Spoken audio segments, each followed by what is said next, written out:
Hyvää sunnuntai-päivää teille kaikille ja Jumalan runsasta rauhaa. Jos pikkasen saa ääntä, mulla ääni vähän taisi eilen kadota, kun mä taisin mesota täällä vähän kovasti. Kiitos paljon. Sydämelleni on laskenut hyvin vakava sanoma, jota olen rukoillut ja kysellyt, että uskallanko minä edes sitä tuoda. Mutta minä sain kehotuksen Herralta, että puhu se, mitä minä sinulle olen antanut. Se ei ole sinun sanojasi, vaan se on minun sanomani taivaasta. Tutkailin sitä ja ajattelin, ettei nämä olisi vain minun ajatuksiani, joita minä nyt tulen teille sanomaan ja ikään kuin pelottelemaan teitä. Tämän teeman nimi on Jumalan myrskytuuli. Ja kun tämän teeman sain Jumalalta, Pyhä Henki alkoi puhumaan minulle erikoisella tavalla. Mä katsoin kansakuntia ja pääsin myös katsomaan Suomen kansaa ja seurakuntia. Ja yhtäkkiä mä näenkin siellä semmoisia valtavia roskakasvoja, jopa uskovaisten kodeissa, pihoilla, joka puolella oli valtavaa saastetta ja roskaa. Ja mä kysyin siinä näyssä Jumalalta, että mitä sinä tällä tarkoitat puhua. Niin Pyhä Henki sanoi minulle, he eivät ole tehneet täyttä parannusta. He ovat kyllä puhdistaneet sisäpuolelta, tarkoitan kotinsa, mutta kantaneet saastansa ikään kuin ulkopuolelle toisten haisteltavaksi. Mä kysyin Jumalalta sitten, että tämä oli niin kuin uninäky. No mitä nyt sitten tapahtuu? Minulle avattiin taivaat, jossa minä katselin, mitä Jumalan enkelit alkoivat touhuamaan. Ja Herra alkoi puhumaan minulle siinä uninäyssä, niin kuin hän useasti puhuu. Huomatkaa, tämä oli uninäky, jotka ovat useamman kerran toteutuneet. Minä tulen antamaan sen kaltaisen myrskytuulen, joka puhaltaa kaikki saastan pois seurakunnista ja niidenkin ihmisten kodeista, jotka eivät vielä tunne Jeesusta Kristusta. Minä puhallan niin, että sydämet puhdistuvat.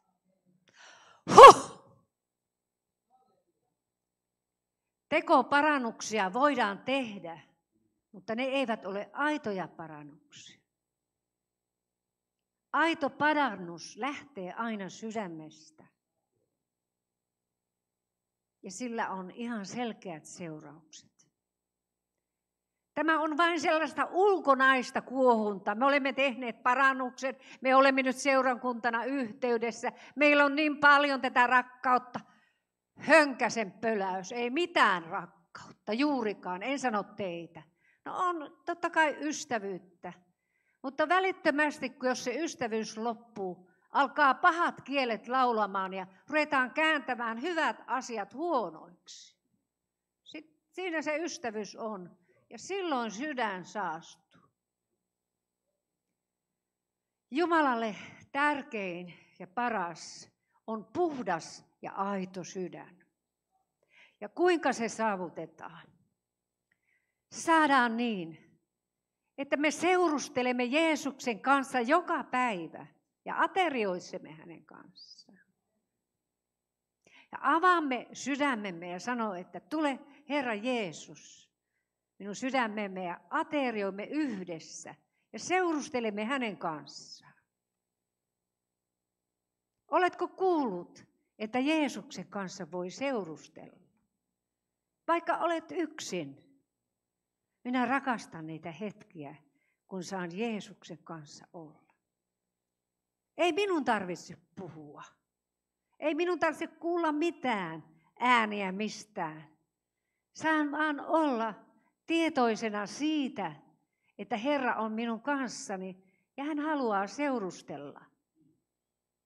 Ja hän antaa levollisen ja rauhallisen tunteen minun sydämeen. Ei ainoastaan tunteen, vaan sellaisen levon ja tietoisuuden, että hän on läsnä. Ja ihan pienien asioiden kautta hän voi avata valtavia mahdollisuuksia, asioita ymmärtää, joita aikaisemmin en ole käsittänyt. Se ei ole korvilla kuultava ääni, se ei ole hallusinaatio, vaan se on ihan oikea olemista Kristuksen kanssa. Ja se on numero 1. Jos me emme käytä aikaa seurusteluun Herran kanssa, me jäämme köyhäksi. Vaikka kuinka kokoontuisit joka päivä rukoilemaan porukalla kanssa, hyvä on rukoilla ja meitä kehotetaan rukoilemaan. Mutta numero 1 on seurustelu, henkilökohtainen seurustelu Kristuksen Jeesuksen kanssa. Ja sitten kun te kokoonnutte yhteen, te voitte tuoda tullessanne kiitosaiheita ja kertoa, mitä keskustelitte Herranne kanssa, jos Jeesus antaa teille luvan. Ja rakentua sitten siitä yhteisestä uskosta. Jumala haluaa aina puhua yksilöihmiselle.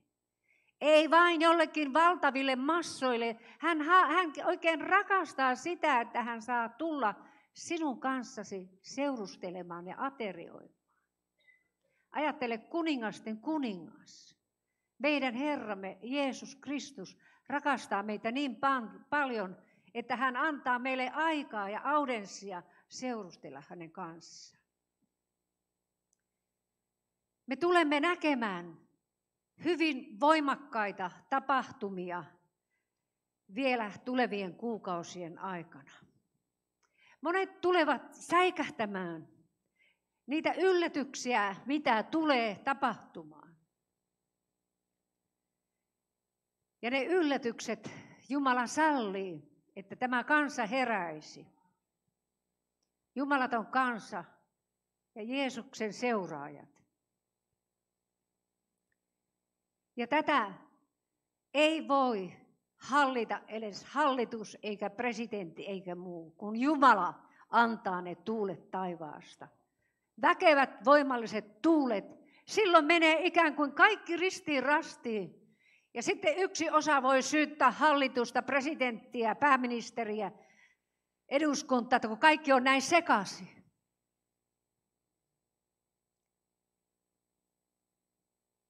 Jotakin sen kaltaista Isä on valmistanut, että hän kunnollisesti herättää meidät tästä synnin unesta ja tästä äärimmäisestä väittelytilanteesta, mitä me käymme nykyään tuolla mediassa ja syyttelyistä.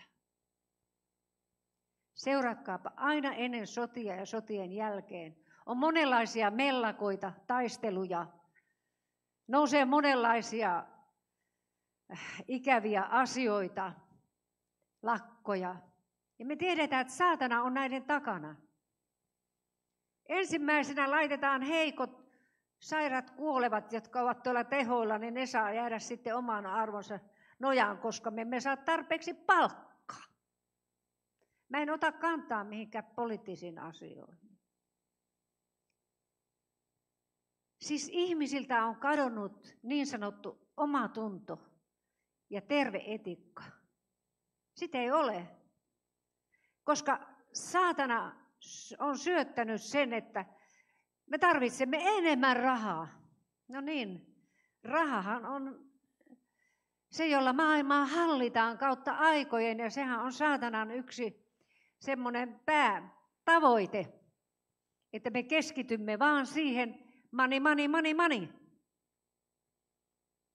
Mutta oletko ajatellut, niin kuin eilen sanoin, Jumala voi ruokkia meitä ja antaa seurakuntana meille paljon hyvää, vaikka meillä ei olisi kotona leipää. Mulla on niitä monia kokemuksia tuolla, kun olemme olleet monissa maissa, kun ei ole ruokaa ollut eikä puhdasta vettä. Jumala on meitä ruokkinut ja huolehtinut. eikä mitään ole puuttunut, eikä ole tullut edes sairauksia. Jumala haluaa rohkaista meitä ja sanoa meille, että älä pelkää, usko ainoastaan. Mutta kun vuosi 2023 kierähtää, tulette näkemään jotakin sellaista, jota ette ole nähneet koskaan Suomen historiassa, vaikka meillä on ollut sotia, monenlaisia taisteluja. Tulette näkemään sen kaltaisia mullistuksia, kun Jumala antaa taivaasta oikein myrskytuulien puhaltaa. Huh! Oi kuinka se puhdistaa! Ja sillä on varmasti suuri siunaus ja merkitys, vaikka se voi nyt vähän peljättää. Että vieköhän Herra minulta talonkin mennessä ja katotkin lähtee irti ja puut kaatuu. Älä pelkää. Ei Jumala hulluksia tee, mutta hänellä on oma tapansa puhua. Ja sen tähden valitsin tämän aiheen, koska Herra sanoi, minun myrskytuuleni tulee puhaltamaan kautta maailman. Ja se koskettaa myös suomalaisia. Se koskettaa myös kristittyjä, uudesti syntyneitä. Sen tähden sinun tulee puhua tästä asiasta, sanoi Herra minulle.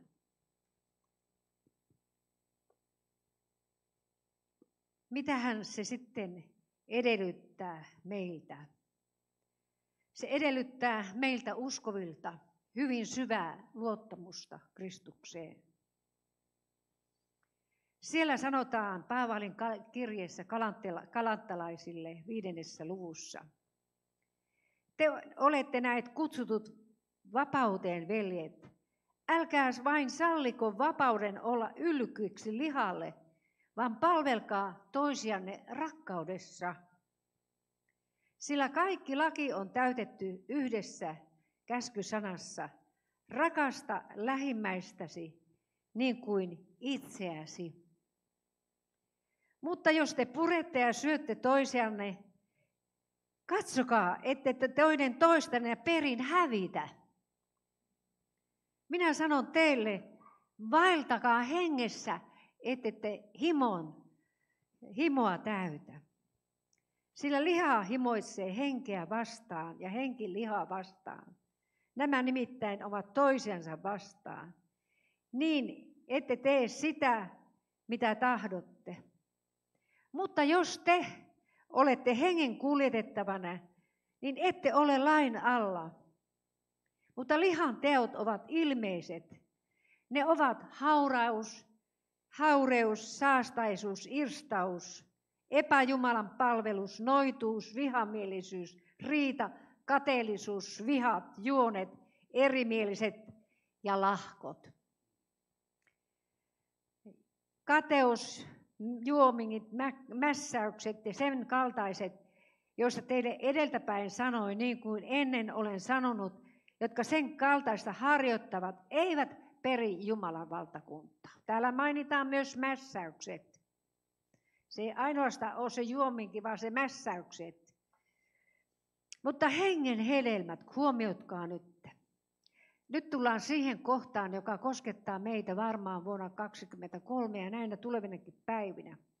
Mutta hengen hedelmät ovat rakkaus, ilo, rauha, pitkämielisyys, ystävällisyys, hyvyys, uskollisuus, sävyisyys, itsensä hillitseminen. Sellaista vastaan ei ole laki. Ja ne, jotka ovat Kristuksen Jeesuksen omat, ovat ristiinnaulinneet lihansa himoineen ja haluineen. Jos me hengessä elämme, niin me myös hengessä vaeltakaamme. Älkäämme olko turhan kunnian pyytäjiä niin, että toisia ärsyttelemme ja kadehdimme. Tässä onkin pitkä listaus siitä, mitä meiltä odotetaan, kun ihmisiä alkaa virtaamaan tuolta oviemme taakse. Kun sähkön hinta nousee, kun öljyn hinta nousee, ruoan hinnat nousevat ja on paljon köyhiä ihmisiä, jotka ovat pienellä eläkkeellä. Kun ne tulevat teidän luoksenne, Onko meillä rakkautta avata ovemme ja sanoa, että tule minun puurokattelenne ääreen. Täällä on sinullekin ruokaa. Jos sinulla varmasti, Jumala antaa teille varmasti leivän. Jakakaa se leipä. Niidenkin kanssa, jotka eivät ole uskossa. Ei vain keskenänne. Kutsukaa naapureitanne aterialle, jos te tiedätte, että he ovat nälissään ja ovat köyhiä eläkeläisiä, köyhiä opiskelijoita. Soittakaa heidän ovikelloa ja sanoa, että hei, mä tein hernerokkaa. Tule syömään. Tässä on kuulkaa valtava avaus. Jos te näette, että heillä ei ole tarpeeksi vaatetta, jakakaa omastanne. Teillä on kaapit täynnä villapuseroita, kenkiä, monenlaisia paitoja. Mietitte, minkähän näistä pistäisi tänä pyhänä päälle. Antakaa omastanne, jakakaa.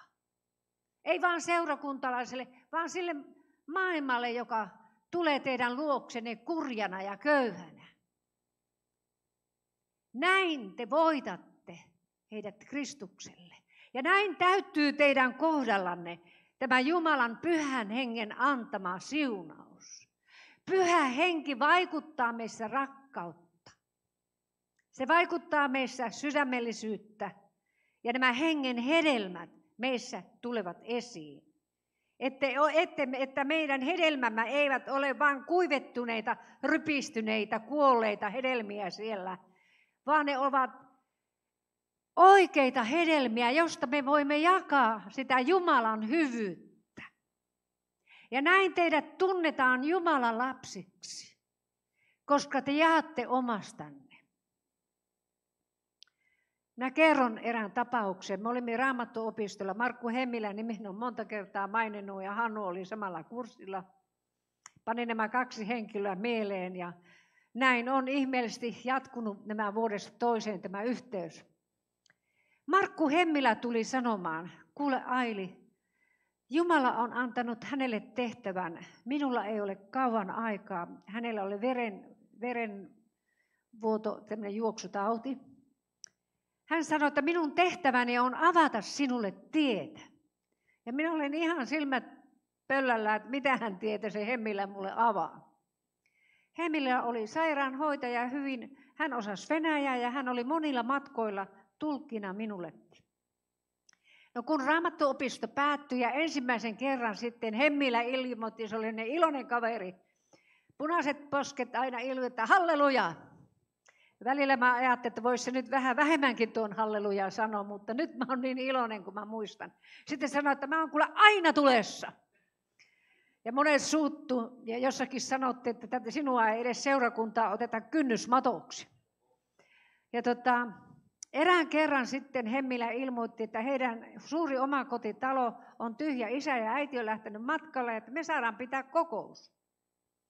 Ja minähän tulin sinne ihan kiitollisena, enkä tiennyt mitä Markku oli järjestänyt. Siellähän oli linja-auto lastittain tällaisia rikollisia, joita hän oli saanut jostakin, mistä hän oli hankkinut. Ja mä kysyin Markku, että miten me mahdutaan sisälle. Ja kun Markku oli niin kova touhuilemaan, niin hän sanoi, että mulle avainta me ei päästä sisälle. Sitten hän meni erään rikollisen lyö ja sanoi, että hei kuule, saat tämän kerran käyttää sitä armolahjaa, jota synnissä teit. Sillä teit sitä synnissä, mutta sen jälkeen et enää saa käyttää. Se mies meni kerran vaan ja klaps ja ovi avautui ja me päästiin sisälle. Ja sitten Markku julisti vielä synnit anteeksi, että oli hänen syntinsä. Enää et saa tätä tehdä. Tiedättekö, minkälainen kokous se oli? Se oli niin valtava pyhän hengen täytettämä kokous, että mä en missään aikaisemmin ollut kotikokouksessa. Meitä oli noin 70. Jumalan henki laskeutui niin voimakkaasti, että me maattiin kaikki maassa siellä, samoin tämä jengi, joka ei uskossa ollut, ei mitään uskovaisia ollut. Ja Markku Hemmilä kiitteli siellä Herraa kanssa kädet pystössä ja minä makasin. Siellä profetoitiin, siellä tuli Jumalan ilmoituksia. Ja yksi merkittävin ilmoitus oli, minäkin näin yhden miehen siellä, joka oli ilmailuvaatteissa ja Mä menin sanomaan, että sinä tulet vielä lentämään suurta jumbokonetta, valmistaudu siihen.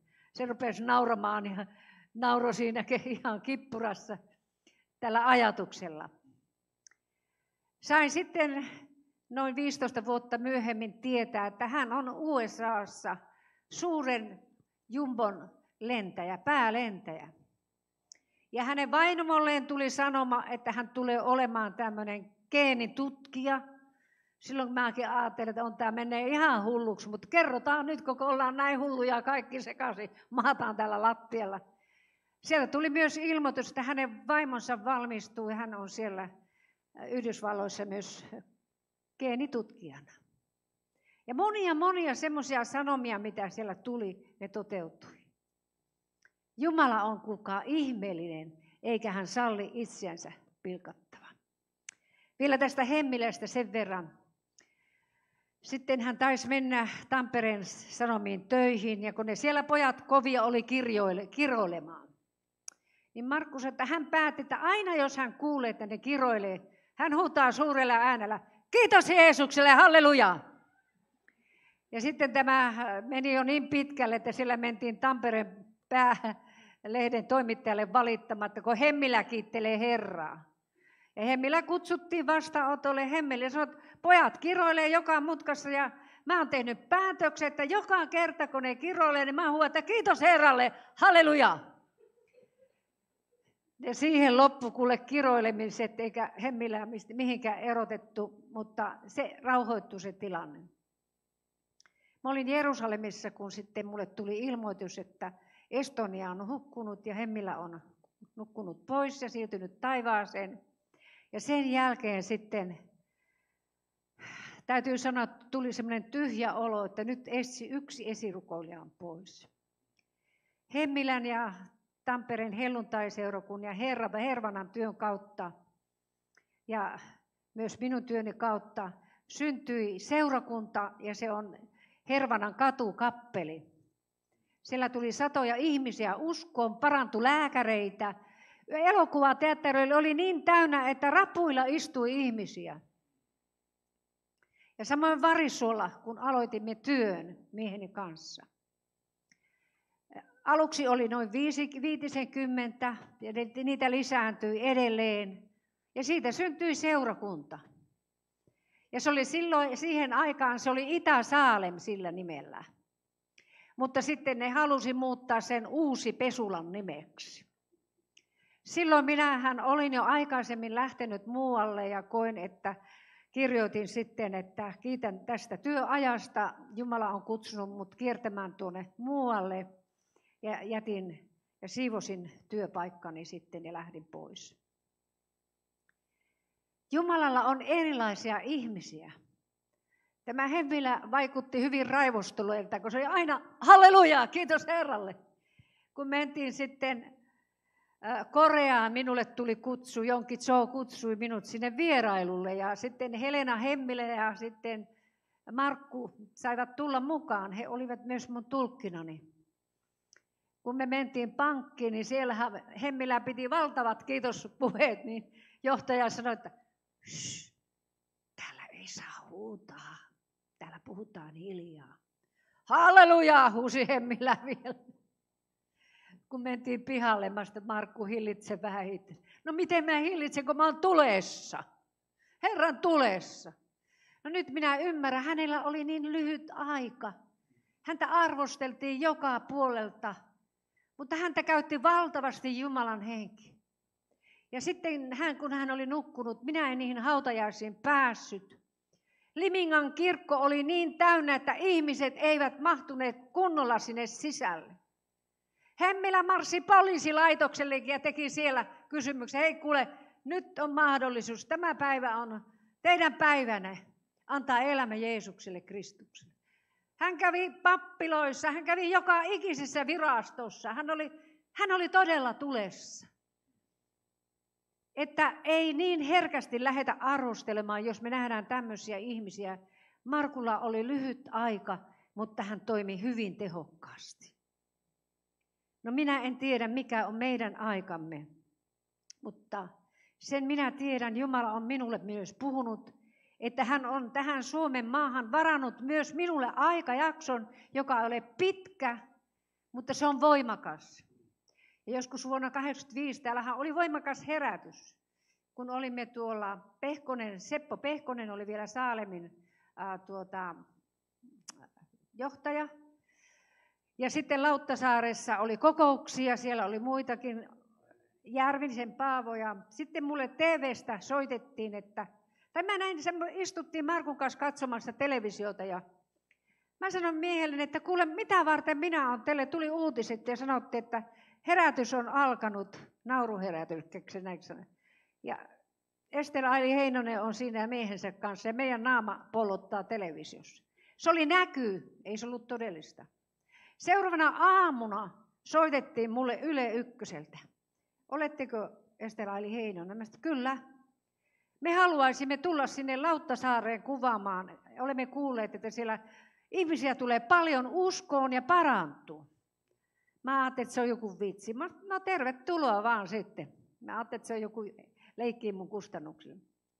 Mutta varuksi mä soitin Pekalle, oliko se Paavolle, että on varovainen. Voi olla, että sinne tulee TV. Ja kun mä menen pihaan, niin siellähän se Yle-auto seisoo. Ja sitten mä katson, kun lauluryhmä lauloi ja ne lauloi kyllä niin penkin alle. Mä ajattelin, että ei kyllä penkin alle enempää voi laulaa. Tästä tulee kyllä niin huono juttu. Mutta mä ajattelin, laulakoon nyt sitten miten laulavat. Ja sitten kun mä aloin julistamaan, ne oikein kuvasi minun raamattua. Mä sanoin, että tämä on kirkkovuoden 38 raamattu. Ja ne kulki mun perässä ja haastatteli ja teki kaiken näköistä.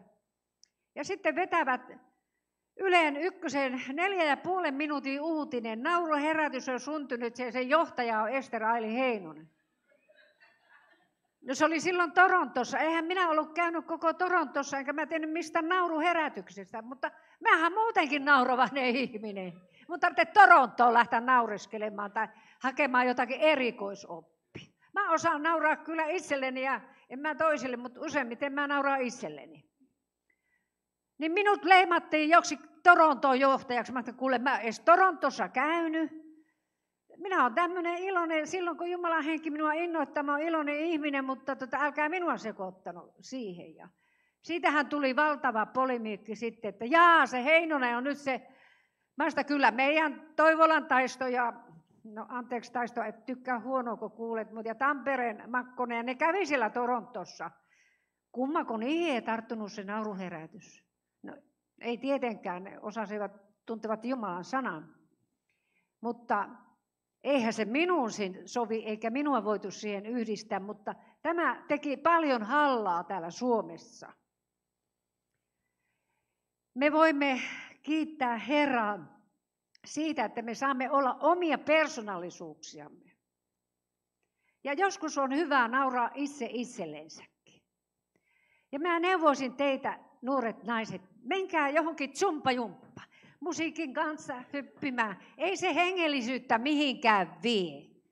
Kun te tutustutta ihmisiin, ne tulee kysymään sulta, että hei, että miten sä vanha mumu oot tullut tänne meidän kanssa hyppimään? Se on 18-100 vuotta. Mä tulin pitämään vähän jäseniä kunnossa. Ja sitten en mä heti ala kysyä, haluatko tulla uskoon, mä oon Jeesuksen oma. Ei. Viisas, meidän täytyy olla viisautta ja voittaa sieluja. Ja näin, kun sitten olen toiminut, käyn myös näissä soutulaitteissa, joita on tuolla meillä on lähellä siinä semmoinen paikka, 24 tuntia auki. Käyn soutelemassa siellä, en vedessä, vaan näillä soutulaitteilla. Siellä moni tulee kysymään, mä saatan vetää pitkiä vetoja raskailla painoilla, että kuka sä oot, että miten sä jaksat 15 minuuttia vetää tuolla 10 painolla. Mä sanoin, kyllä mä jaksan. Mä oon kova uimari. Mä olin Kaarinan uimahallissa. Mä uin 2 tuntia.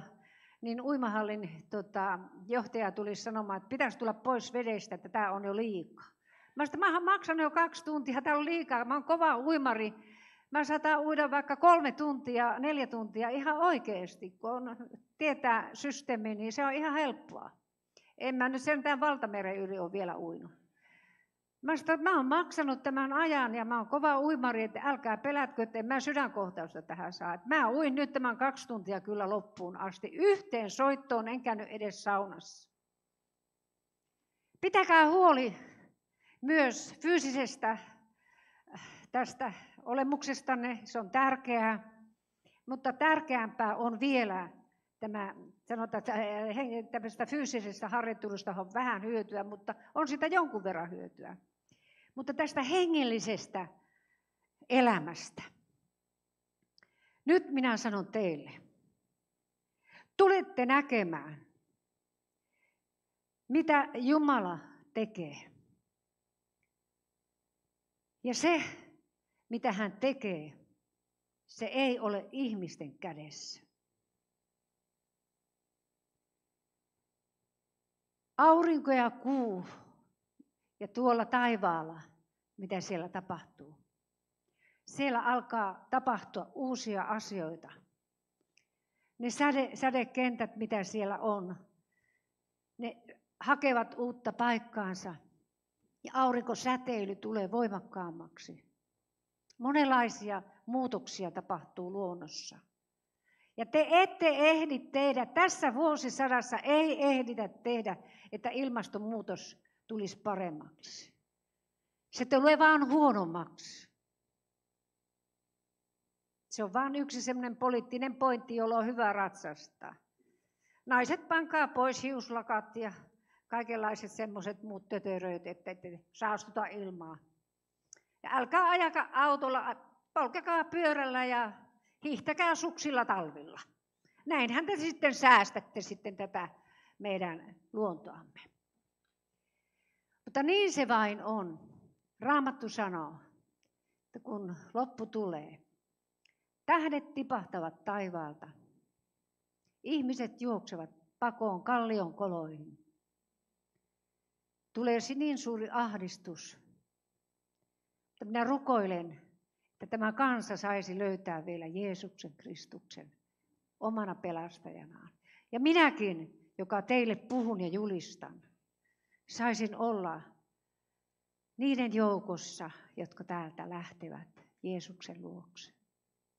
Mulla on ollut syvä kokemus, taivaskokemus. Mä olen kertonut siitä, kun minun sydämeni pysähtyi. Minut vietiin taivaaseen. Minulle näytettiin erilaisia osastoja. Minut vietiin lasten osastoille, vietiin erilaisiin paikkoihin. Ja sitten Jeesus vei minut ikään. Mä sanon vielä tämän, jos on joltakin ohi jäänyt. Jeesus toi minut ikään kuin sellaiselle reunalle ja sanoi, Aili, katso. Kun mä katsoin alas, mä näin, kuinka isän käsi nosti maapallon sieltä. Ja sieltä tuli sanat, kansa, joka pimeydessä vaeltaa, näkee suuren valkeuden. Minut koordinoittiin uskovaisten ryhmä. Ne meni oikein äkäisenä, pikkuristit olkapäällä, tönivät toisiansa mennessänsä, vihaasina. Sitten oli niitä, jotka kulkevat laveaa tietä välittämättä yhtään mistään mitään. Jeesus sanoi minulle siinä, sinun tehtäväsi on mennä ja julistaa iankaikkista elämää ja rakkautta. Ja minun seurakunnalleni viettämä sanoma, koska he eivät tunne minun täydellistä rakkauttani, he eivät voi antaa toisillensa anteeksi. Ja sen tähden he elävät ikään kuin pimeydessä ja ovat aina jotakin sisällistä parantumista hakemassa, kun he eivät voi antaa anteeksi sydämestään. Siis meidän tulee antaa anteeksi sydämestämme, vaikka se kirpasee. Se kirpasee, minä tiedän. Kyllä mulla on ollut niitä haavoja. Minä olen kamppaillut ja Herra on kysynyt aina, annatko anteeksi? En anna. Annatko anteeksi sydämestäsi? En anna. Annatko anteeksi? Annan, Herra. Anna minun syntini anteeksi. Ja siitä lähti sisällinen parantuminen. En ole tarvinnut terapiaa.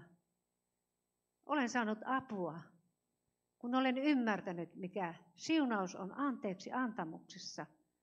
Ja kun me siunataan vihamiehiämme. Mä en tiedä, onko teillä kellään. Mulla ei ainakaan tietääkseni ole vihamiehiä.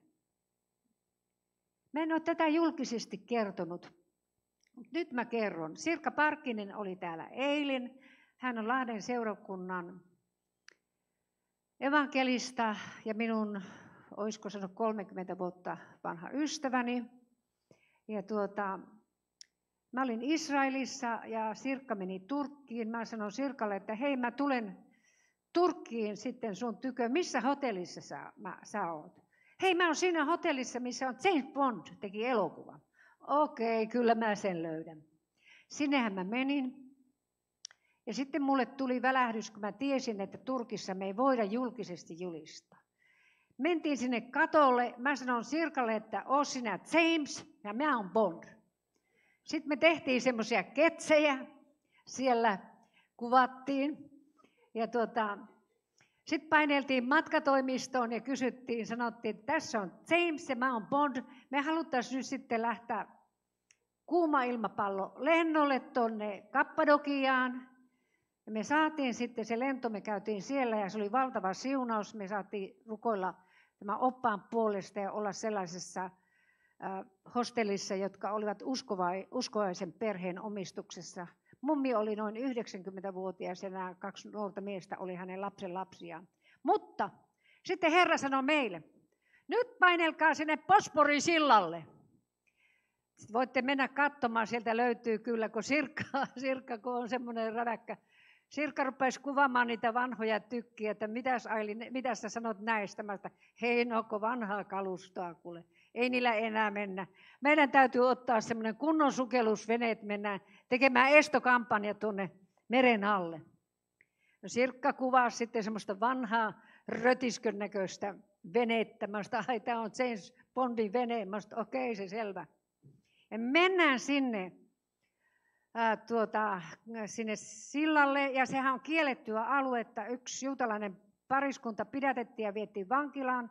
Me mentiin sinne hyvin poliittiselle sillalle, ja siellä me Sirkan kanssa rukoiltiin, ja Jeesuksen nimessä, se oli viime syksy, estimme kaikkien venäläisten tulemista Turkin puolelle, ja oltiin ihmeellä, että ollaankohan me hulluksi tullut. Me sitten sanoi Sirkalle, että mielikuvituksessa sukelletaan nyt ja lasketaan sinne kaikki esteet. Sirkka sanoi, selvä, eihän me mitään sukellettu. Ja voitteko kuvitella, Venäjähän ei päässyt, se yritti tulla Bosporisillan kautta, mutta sehän ei päässyt sieltä läpi. Se oli viime syksy. Sitten kun me tullaan kotia, mä saankin kotona, mä oon 2 päivää ollut kotona, mä sain suolistosolmun. Mä heräsin sitten kylpyhuoneessa aivan verissäni. Mieheni pyysi sitten siihen, kun hän on niin sairas, ei hän ymmärtänyt edes ambulanssia. Mä otin miehen kainaloon ja mentiin Tyksiin. Ja Tyksissä sanot, että vaikka sinä olisit täällä meidän leikkauspöydällä, me ei olisi voitu sua pelastaa. Tämä on niin vakava juttu. No, kuume nousi siinä korkealle sitten ja sen jälkeen mä sitten pojille sanoin, että saatatte sen tähystyksen tehdä, sen suolistotähystyksen, mutta sitten lupaatte mulle, että mä pääsen varmasti huomenna kotiin. Mä en ennen anna. Se on nuoria lääkäreitä. Tehdään kaupat. Pojat antoi kättä kaikki. Ja se tehtiin ja nähtiin, että tilanne oli huono, mutta ne päästi mut kuitenkin kotiin. Ja mä sain hyvän ruokavalion ja kaikki muut. No, sitten mä olin Martin kirkossa puhumassa. Turun helluntai-seurakunnassa oli rukouskokous. Ja perjantai-iltana ovikello soi. Mä ajattelin, että ketähän sieltä tulee meille, kun harvoin meillä käy ketään eikä meidän osoitetta. 2 poliisia pistää jalkansa oven väliin. Mä ajattelin, onkohan joku kuollut, kun poliisit tulee. Täällä luotilivit päällä ja aseet. Mä sanoin, että mitä on tapahtunut? Onko joku kuollut? Me olemme saaneet määräyksen tulla tarkistamaan. Täällä te pidätte kuulemma turkkilaisia tällaisia terroristeja vankina. Pidätte suojassa. Mä sanoin, no mä luulin, että tämä on joku sketsi, tämä on mun ystävin tekemä sketsi, ne saattaa tehdä. No tervetuloa, tervetuloa. Mä sanoin, kattokaa sängyn alle, jääkaappiin, olkaa hyvä, pelleilin, kato. Mä sanoin, no kattokaa sitten vielä vaikka tuonne, käykää kellarissa ja vaatehuoneessa. No käykää nyt kylpyhuoneen verhonkin takana, menkää sinne. Se oli aika hauska, kun oli selätysten, kun ne tuli, ihan kuin amerikkalaisessa elokuvassa mennään. Niin. Mä ajattelin, että kyllä tämä on jonkun vitsi, kyllä en mä tämmöistä ole olemassakaan. Sitten mä soitin, kun ne lähti 112, että kuule, olikohan tämä jonkun vitsi vaan ketsi, että voisitko selvittää, kun mä en saa Turun poliisiasemaa yhteyttä. Hän sanoi, että minä soitan tuonne poliisilaitokselle ja pidä puhelin 11 aikaa sulle vastataan. Ja sieltä soitti Turun poliisilaitokselta sitten mulle poliisi ja sanoi, että kyllä se oli ihan oikea kotietsintä. Ei ollut edes lupaa eikä mitään, tullaan sisälle 2 vanhaa sairasta harakkaa siellä kotona. Ja minä vitsailen vielä, että kattokaa jääkaappiikin vielä. Eihän ne siitä suuttunut. Mutta sitten kun ne näki, että ei ole mitään, ne meni ihan valkoiseksi. Mutta minun tyttäreni suuttui niin paljon, että minä tein rikosilmoituksen siitä sitten. Korkealta taholta tullut ilmoitus. Mitenköhän korkealta se on oikein tullut? Itse asiassa nämä, jotka teki meille sen ilmoituksen, oli itse rikollisia.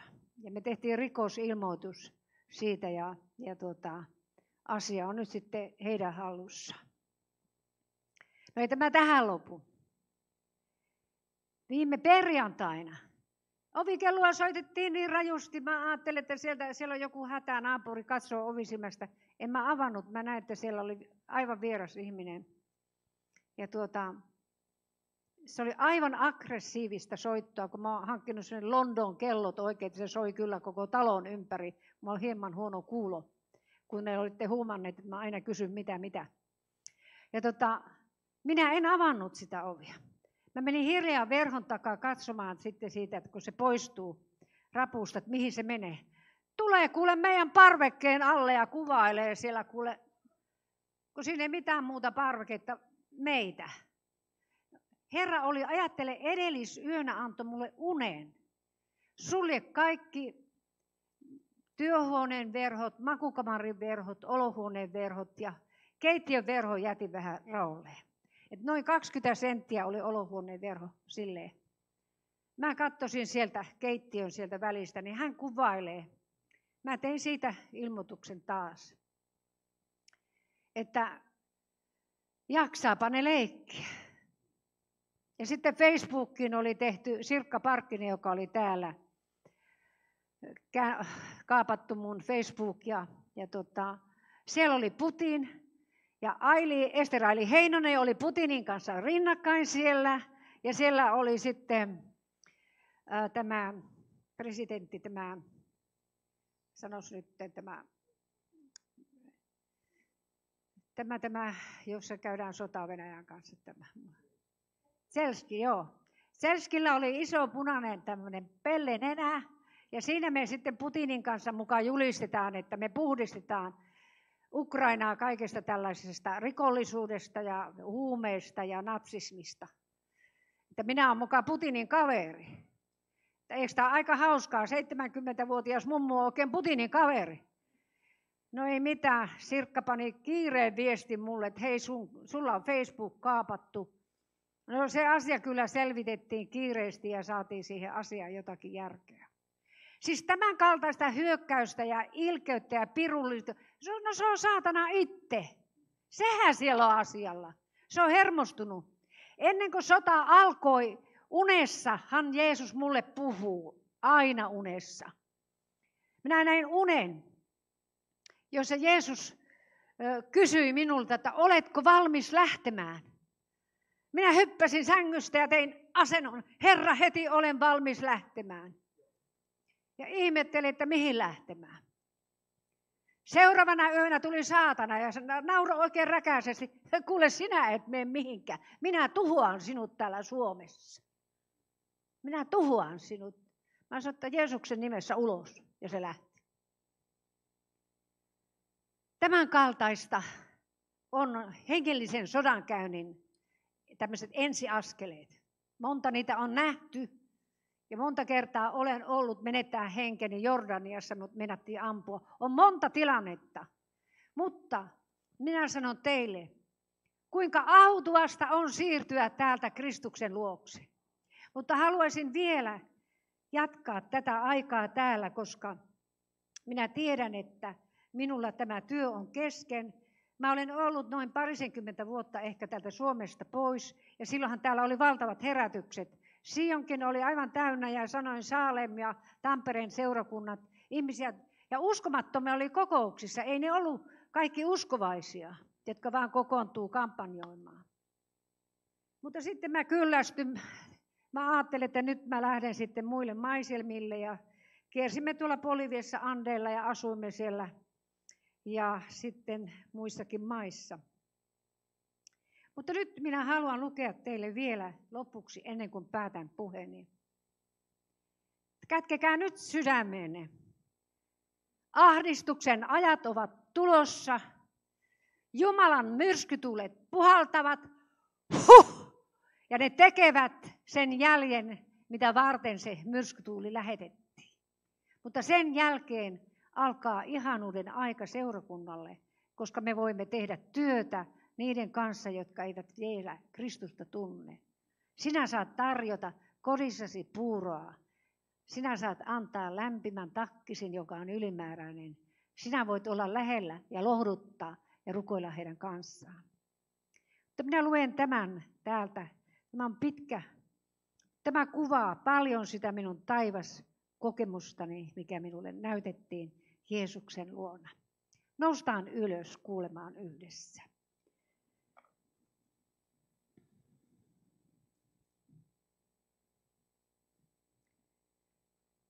Johanneksen ilmestys 22. Ja hän näytti minulle elämän veden virran, joka kirkkana kuin kristalli juoksi Jumalan ja Karitsan valtaistuimesta.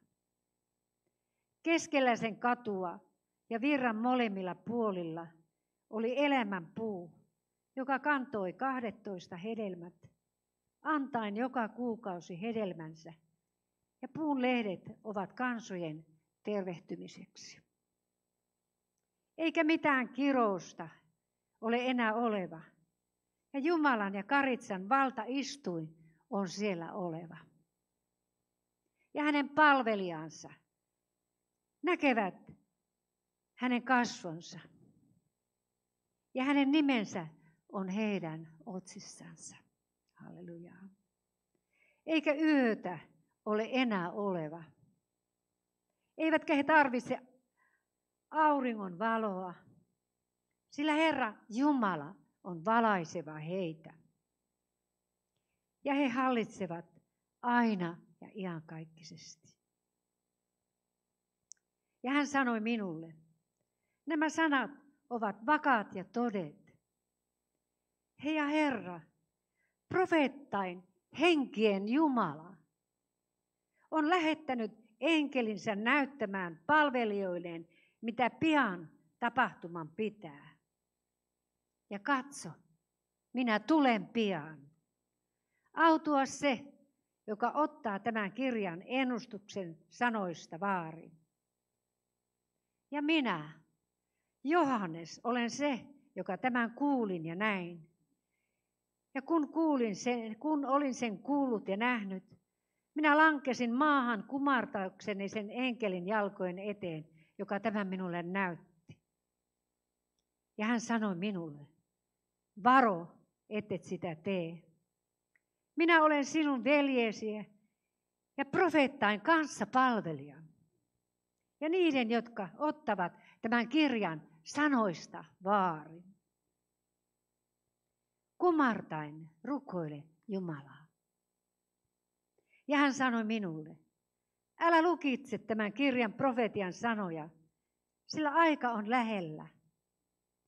Vääryyden tekijä tehköön edelleen vääryyttä, ja joka on saastainen, saastukoon edelleen. Ja joka on vanhuskas, tehköön edelleen vanhuskautta, ja joka on pyhä, pyhittyköön edelleen. Katso, minä tulen pian, ja minun palkkani on minun kanssani, antaakseni kullekin hänen tekojensa mukaan. Minä olen Alfa ja Omega, ensimmäinen alku ja loppu. Autuaat ne, jotka pesevät vaatteensa, että heillä on valta syödä elämän puusta, ja he pääsisivät porteista sisälle kaupunkiin. Ulkopuolella ovat koirat ja velhot, huorintekijät, murhaajat, epäjumalan palvelijat ja kaikki, jotka valhetta rakastavat ja tekevät. Minä, Jeesus, lähetin enkelini todistamaan näitä teille seurakunnissa. Minä olen Daavidin juuri Vesa. Ja hänen suvustansa se kirkas kuin tähti. Ja henki ja morsian sanoivat, tule, ja joka kuulee, sanokoon, tule. Joka janoaa, tulkoon ja tahtokoon ja ottakoon elämän vettä lahjaksi. Minä todistan jokaiselle, joka tämän kirjan profetian sanat kuulee. Jos joku panee niihin jotakin lisää, niin Jumala on ottava pois ne hänen päällensä ja ne vitsaukset, jotka ovat kirjoitetut tähän kirjaan. Ja jos joku ottaa pois jotakin tämän kirjan profetian sanoista, niin Jumala on ottava pois sen osan, mikä hänellä on elämän puuhun ja pyhän kaupunkiin, josta tästä kirjassa on kirjoitettu. Hän, joka näitä todistaa, totisesti minä tulen pian. Aamen, tule Herra Jeesus. Herran Jeesuksen, Kristuksen armo, olkoon kaikkien kanssa. Aamen. Rukoilkaamme. O Jeesus Mahlaja.